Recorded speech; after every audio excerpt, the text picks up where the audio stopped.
Hey, my name is Yoseph Elkaim, and you are watching ForBassPlayersOnly.com.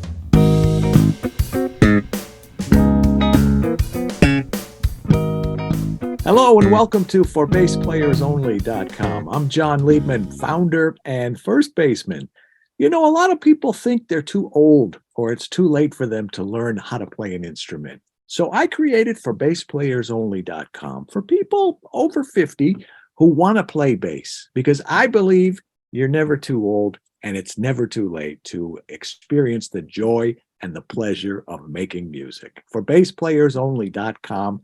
That's what we're all about.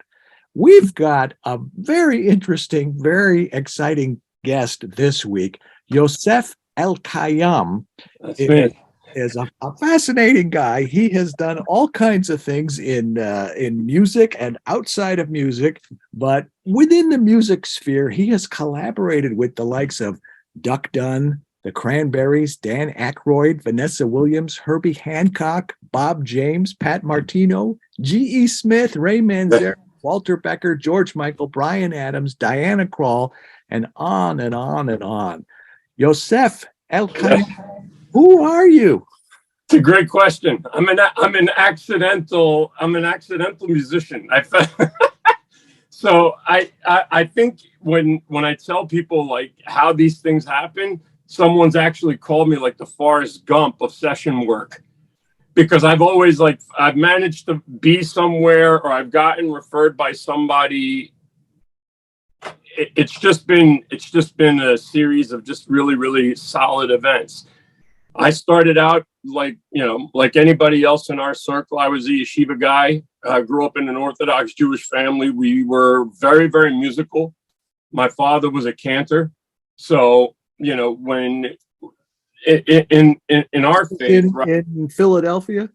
Yeah. So my father's originally from Morocco, and he was a cantor inside our synagogue. So on the high holidays, he would be the one who would lead the service and so forth and so on. What was interesting is I came from a place where nobody read music. It was something that was either innately natural to you, or it was something that you effectively picked up through osmosis. And so the way I really learned music was what we call makamim. So if you look at Sephardic music, the traditional makam system has over 100 and something odd makamim. Traditional music has really only 9 major scale, like 9 major modes. So you have Lydian mode and Mixolydian and so forth and so on. So I had to kind of learn how to adapt that learning environment into session work, and it was insane. What attracted you to the bass? Did you go straight there, or did you go through piano lessons like a kid, or how did that come to be? I started with oud. Really? Yeah. I played an oud once. I went to there's a show in the US called the NAMM show, giant trade show. Well, there's one that's about 4 times bigger in Frankfurt, Germany. Yeah. And the Music Messe. And I went there in 2016, and I played in oud. I did a lot of other very interesting things, but I don't think I've ever known an actual real live oud player. So, well, if it makes you feel any better, I was absolutely terrible at it altogether, to be honest. But what I benefited from was it helped me really understand kind of each instrumentation and what its placement is within the larger context of an ensemble. Okay, I got to stop you there, though. How did the oud become your first ever instrument? You just happened to have one lying around the house? No, so as I mentioned, my father we had a couple of instruments in the house. We had a bouzouki. We had a darbuka, which is like a handheld, like drumming instrument, like a percussive instrument. I have one here I could show you. Then we had an oud that was always out of tune. We had a tambourine that had cymbals. It was all Middle Eastern focused instrumentation.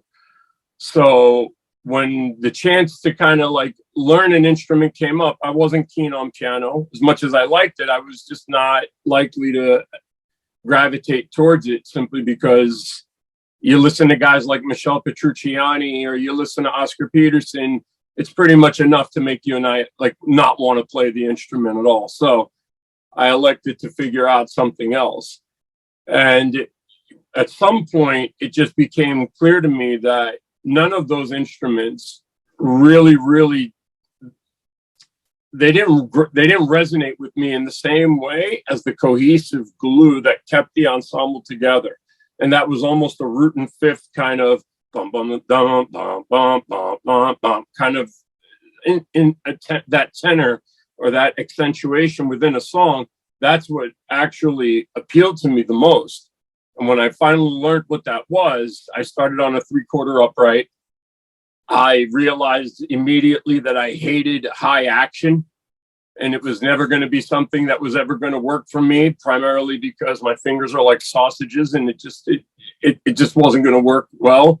Then I watched guys like Adam Ben Ezra who are doing it, and they're just embarrassing the hell out of everybody else in the process. But then I said, I love the instrument. I just want to do something more meaningful with it in a way that I can feel more manageable. So I switched over to the electric, and I haven't looked back. Yeah. I joined every possible musical project I could get my hands on. I mean, I played country, honky tonk, bebop, jazz, fusion, you name it. I wasn't a guy who gravitated towards Jocko because I realized that some people, God rest his soul, some people should just be left alone. There's never going to be another one. That's why I try to copy it, so to speak. And, I wouldn't be doing it justice by trying to pay an homage anyway. I'll leave that. Who were your bass influences then? So actually one of the earliest albums that I ever got was Huey Lewis and the News Sports. And I couldn't tell you who the bass player was for Huey Lewis and the News. I know it's the same guy. He's been with them for, 40 years or whatever it is. I don't remember his name. But it was either. I think I may have reached out to him. I don't remember either. but it was, yes, it was him. Then I got actually kind of twisted because I started listening very, very aggressively to Israel Kachao. Oh yeah. Yeah. And that translated into me falling in love with, guys like Carlitos Del Puerto. Then you have guys like, all the staples. You have Anthony Jackson, you have Marcus and Larry Graham and everybody else. But what's interesting is the grit. What I find is my philosophy in music was simple. Do whatever the hell Will Lee was doing, just crappier, right? Because that guy seems to be able to chameleon his way into everything. And one of the best quotes I ever heard from him was, "Jazz guys think I'm a rock guy. Rock guys think I'm a fusion guy. Fusion guys think I'm a blues guy." And he's like, for me, it's just heaven on earth because I get to just enjoy every ensemble. So but Will Lee was pretty much, I would say Will Lee and Pino Palladino were probably the ones for me that really kind of shaped the path. You're obviously very into not just music, but very into the bass. Yeah. Given the names that you just rattled off. You're not a professional musician, are you? Is that yeah?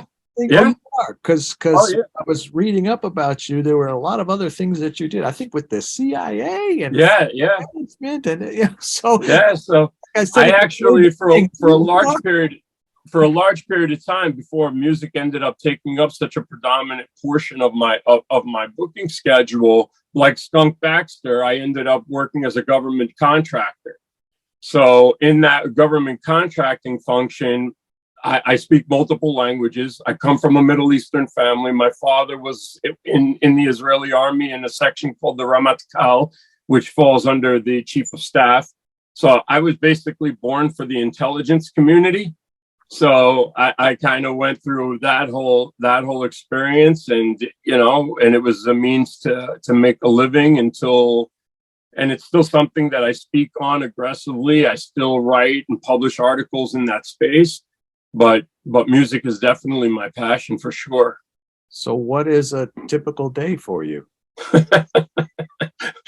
I get up at 6. Typically, my wife is still, sleeping.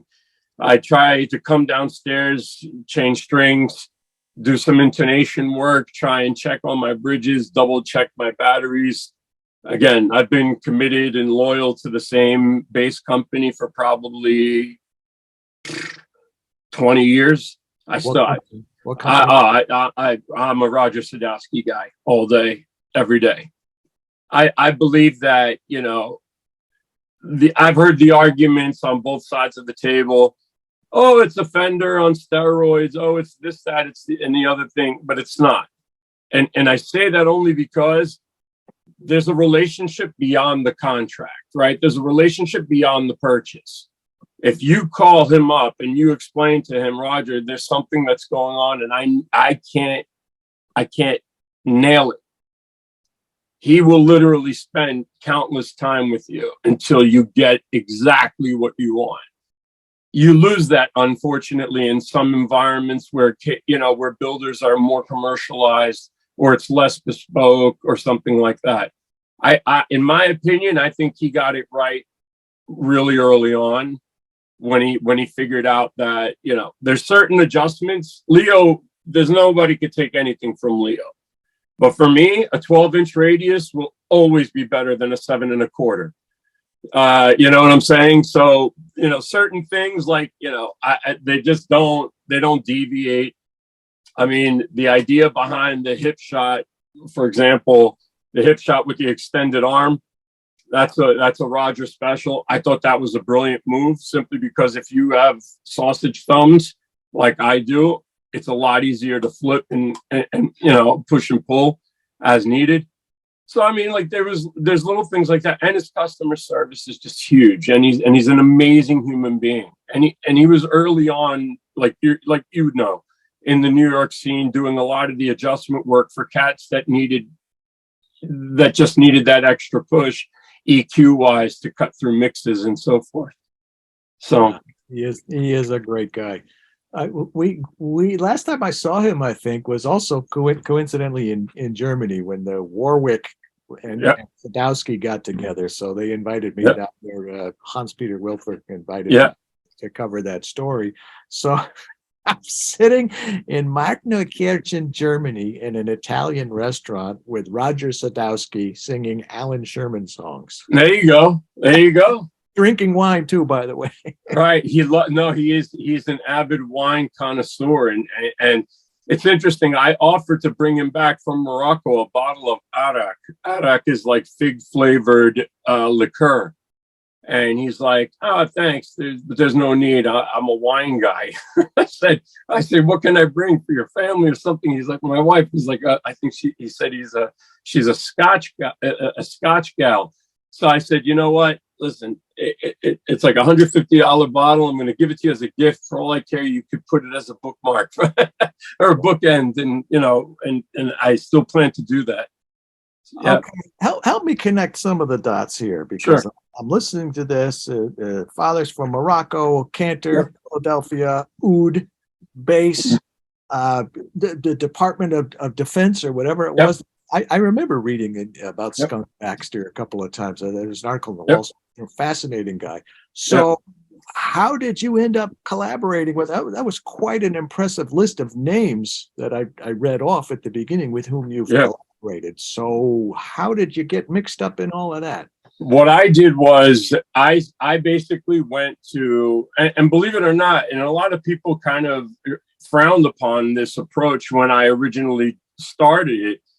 People thought I was out of my mind. And then, you know, you're a perfect example of why this approach worked. So, for example, one of the people I reached out to Mike Gordon of Fish, and I said, "Mike, I'm a huge fan.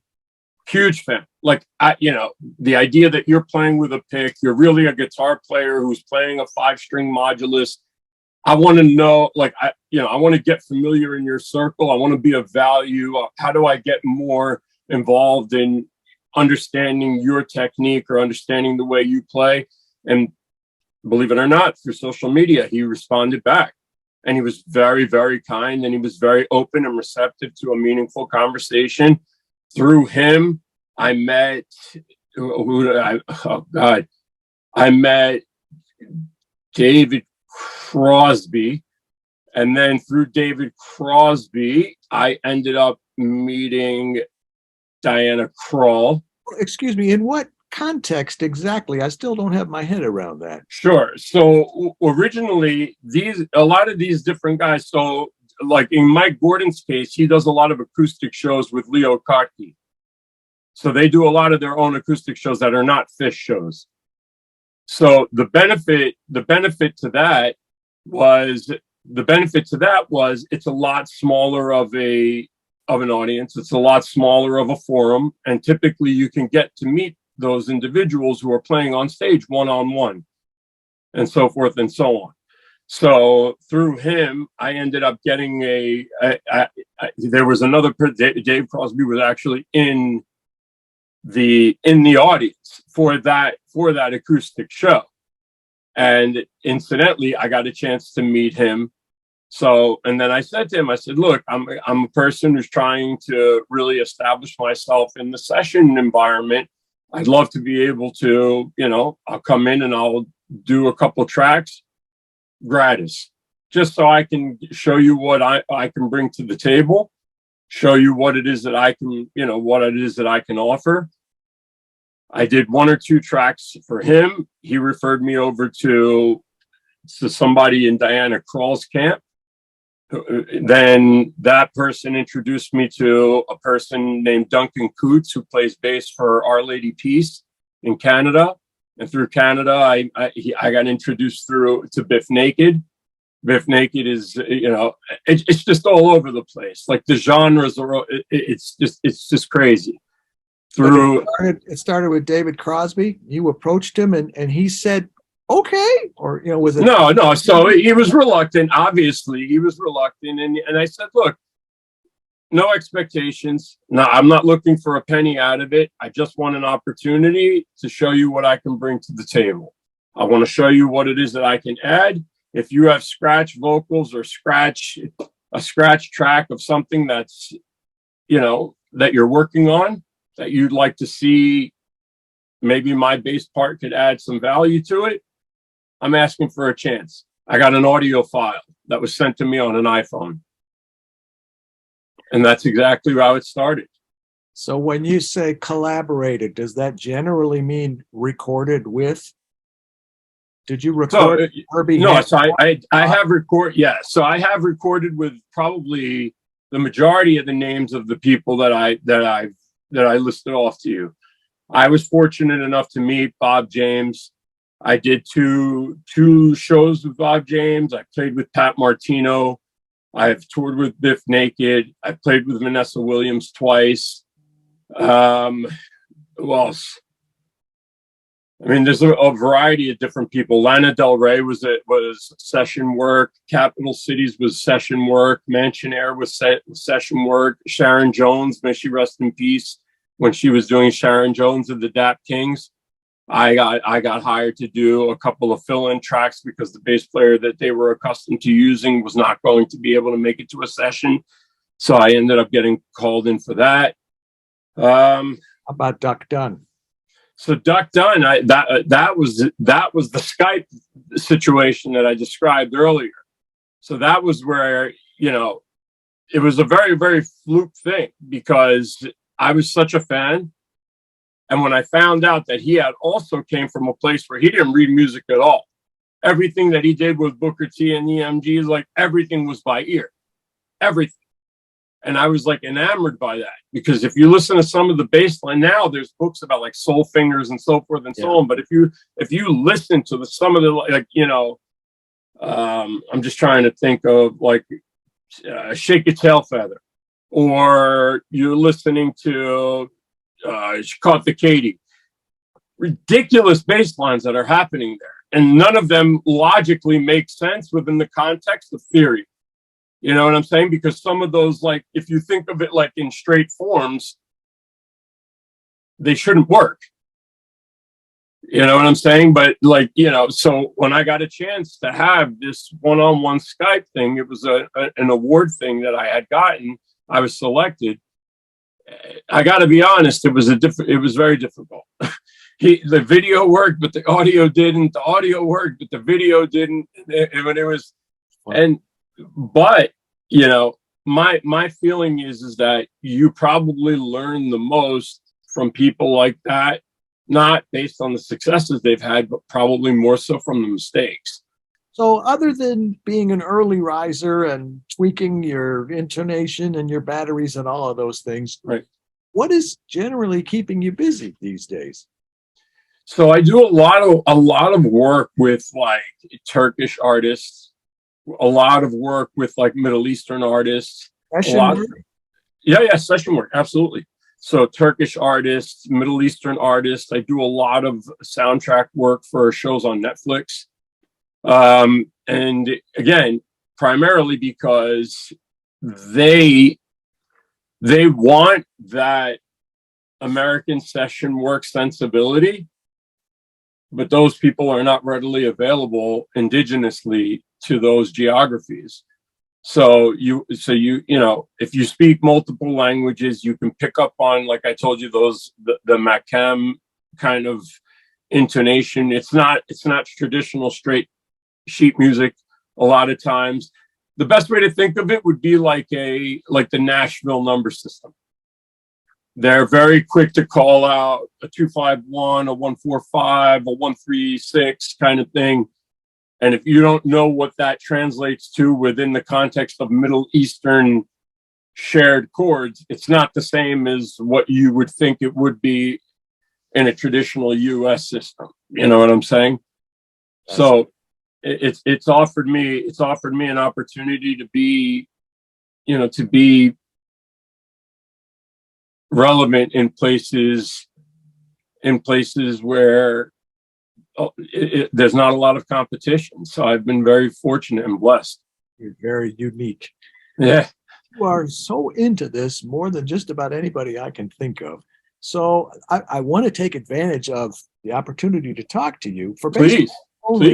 Is a bass instruction site. Most of the people that come to For Bass Players Only are men in their over 40, most of them are over 50, in their 60s, maybe some even older than that.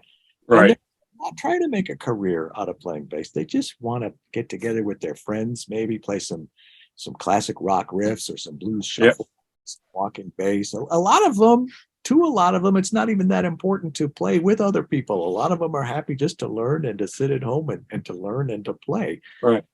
And a lot of times when you get to be in your 50s, 60s, 70s, things like arthritis and shoulder pain, and all of those. So I say that just to paint a picture and give you some context. Keeping all that in mind, what advice do you have for somebody like that who wants to learn to play bass? What do you think is important for them? I think I think it's different things to different people, right? You know, I know people that are, you know, I have one friend of mine, for example, he's easily in his 60s. He's been playing bass for 20 years. He calls himself a weekend warrior. I said, I didn't even know what that expression really meant until he kind of explained it. And I said to him, I'm like, you know, one of my first professional gig that I ever got was with G.E. Smith. That was the first professional gig I ever got. And, you know, and ironically, it was Joey DeFrancesco, who was on organ. May he rest in peace. He was the first person to ever give me the rite of passage. So I came up to do a track. I came up to play with him, and it was at the 55. And what scared the hell out of me was he's like, "Oh, solo." I'm like, I'm the worst soloist ever, like ever. He's like, I'm going to tell you something that nobody told me. I said, okay, and what's that? He's like, there's no wrong solo. It's what's right for you. And I said, really? He says, because think about it. Nobody comes to hear you play theory. They come to hear you play your interpretation of the music. Theory is a tool that you have in the toolbox that you tap into when you're stuck. So I said to him, I'm like, if that's the case, when does that rule not apply? He says it never stops applying. So if you're 50, if you're 60, if you're 70, and you're passionate about the instrument and you're passionate about what you're doing, as long as you're doing it with conviction, you're doing it with a degree of honesty. You know, too many people effectively look at each other horizontally and try to make comparisons. Oh, I'm not Bona. Oh, I'm not Will Lee. Oh, I'm not, Pino. Or, oh, do you think Pino spends time all day thinking about how he's not Anthony Jackson? No, he's just vertically focused on what he can bring to the song, what he can bring. And again, another guy doesn't read a lick to save his life. No, doesn't read music at all. It's not one size fits all. You're going to find people that are really passionate and do it for the love of the art. You're going to find other people that are doing it because they have what to compare.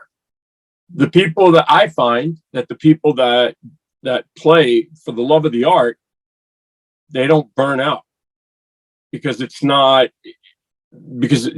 you're doing it because you love the art form. If you're doing it because I have to be, why aren't I as good as Bono? Why aren't I as good as like Alan Woody, may he rest in peace, was one of a huge influence on me. Jorgen Carlson, who I know you interviewed, right? Who you've sat down with, those are hella shoes to fill. But when you listen to the Mule, I'm not listening for Woody. I'm listening for Jorgen because he's not trying to be Woody. He's trying to just vertically focus on what he can bring to the track. And I find that that's always been, an ethos that works well for the guys that I surround myself with and the people that I look up to in a meaningful way, yourself included. I mean, you're doing this because you love the art form. You love creating an outlet for the people to have a sense of belonging. And the cool thing is that music is the only art that creates other art. Playing an instrument is the only art form that creates other art. Painting doesn't do that. You paint a picture, it's there. It's done. You can't use it to paint another picture. But playing an instrument is the only art form that effectively creates other art. And I think that if you go into that willing to learn and you go in with the mindset that you're always under construction, you've already won. Well, I can't wait to see and hear what you're going to do next. Fascinating. Appreciate it. You have another question. I know you've done stuff outside of music, but signature sign-off question. What would you be if you weren't a bass player? Something outside of music. I would be a teacher. What would you teach? Yeah. So I am passionate about. So it's actually funny. I'm passionate about finding positivity where most people find duress. Like I'll give you a good example. I have a gentleman who's my neighbor. Every single day, rain, shine, hail, hell, no matter what the weather is, he's a Holocaust survivor. He gets up every single day and he goes to the synagogue and he prays. And the guy's easily in his 90s, but you'll be damned if you can stop him from getting into his automatic wagon and making his way there. I'd be passionate about finding conviction and doubling down on it to achieve reasonable goals, because I think that everybody has the means to do it, but not everybody realizes that in some cases the obstacle by which to achieve those goals is oftentimes self-inflicted. Very true.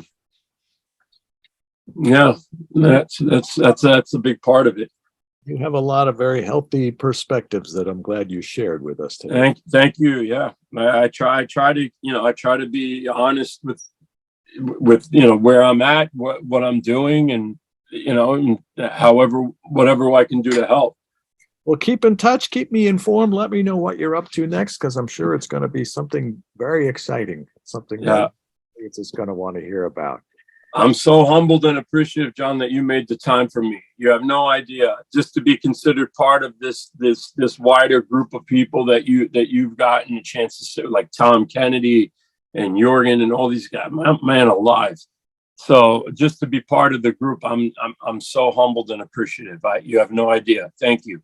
Thank you very much. And as I said multiple times just in this conversation, you are a very fascinating man. Thank you very kindly. Thank you. Thank you so much. Yoseph Elkaim. That's me. All right. Thank you so much for joining us this week. I'm John Liebman. You're watching ForBassPlayersOnly.com. You know, a lot of people think they're too old or it's too late for them to learn how to play an instrument. Yosef would not agree with that. No. Sit down with him. He'll set you straight. That's right. I created ForBassPlayersOnly.com for people over 50 who want to learn to play bass, because I believe you're never too old and it's never too late to experience the joy and the pleasure of making music. ForBassPlayersOnly.com. That's what we're all about. I'm John Liebman, founder and first baseman. I will see you all next week right here, same time, same place at ForBassPlayersOnly.com. In the meantime, let's play bass.